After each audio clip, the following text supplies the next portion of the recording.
Finally మా little princess the photoshoot అయిపోయింది. Next ఎక్కడికి వెళ్తున్నామో ఈ హోటల్కి అయితే ఇప్పుడు వచ్చామన్నమాట విజయవాడలో. ఒకసారి ఫుడ్ ఎలా ఉంటుందో రివ్యూస్ చెప్తాను. ఓకే, బావు పేరు వినడమే తప్ప చూడడం వెళ్ళడం ఫస్ట్ టైం. సుబ్బయ్య గారి హోటల్. అంబియన్స్ అయితే సూపర్ ఉంది, పీస్ఫుల్గా చాలా అంటే చాలా బాగుంది. ఎక్కువ హడావుడి లేకుండా ఒక విలేజ్ టీంలో చాలా అంటే చాలా పీస్ఫుల్గా ఉంది.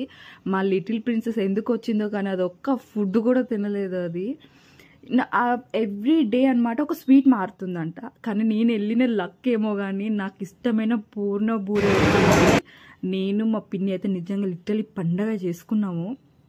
థ్యాంక్ యూ సో మచ్ బాబాయ్, ఎందుకంటే అంత మంచి ప్లేస్కి తీసుకెళ్ళేందుకు.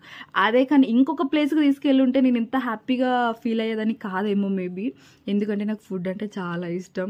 ఫుడ్లోనే అంత మంచి ప్లేస్కి తీసుకెళ్ళి 25 ఐటమ్స్ పెట్టారు. ఏది తినాలో అర్థం కాలేకపోయాం మేమైతే. నిజంగా ఫుల్ కడుపు నిండా తినేసి నాకు ఎక్కువైతే పులిహోర సంథింగ్ కొత్తిమీర రైస్ ఏదో కరేపాకు రైస్ పెట్టారు. చాలా అంటే చాలా బాగుంది. ఆ రోటీ తినలేకపోయాం, అసలు ఫుడ్ తినలేకపోయాం. లస్సీలే 2 టైప్స్ ఇచ్చారనమాట. ఓ మై గాడ్, ఫుడ్ తోటి చంపేశారు వాళ్ళైతే. నిజంగా వాళ్ళ సర్వీస్ అయితే 1000కి 1000 ఇవ్వచ్చు. వాళ్ళ సర్వీస్ అంతా బాగుంది. ఫుడ్ కర్రీస్ అయితే వెజ్ కర్రీస్ కొంచెం నార్మల్గా ఉన్నాయి. కొన్ని పొడులు నెయ్యి, కొన్ని అయితే మష్రూమ్ కర్రీ అయితే నేను మా పిన్ని అయితే నిజంగా మోసపోయాము. మా బాబాయ్ ఊరిక మష్రూమ్ కర్రీ వేయండి అంటే అంత బాగుందా ఏంటి అని చెప్పేసి మేము వేయించుకున్నాము. మళ్ళీ మా కేసింది కాక డబల్ వేయించుకున్నాము.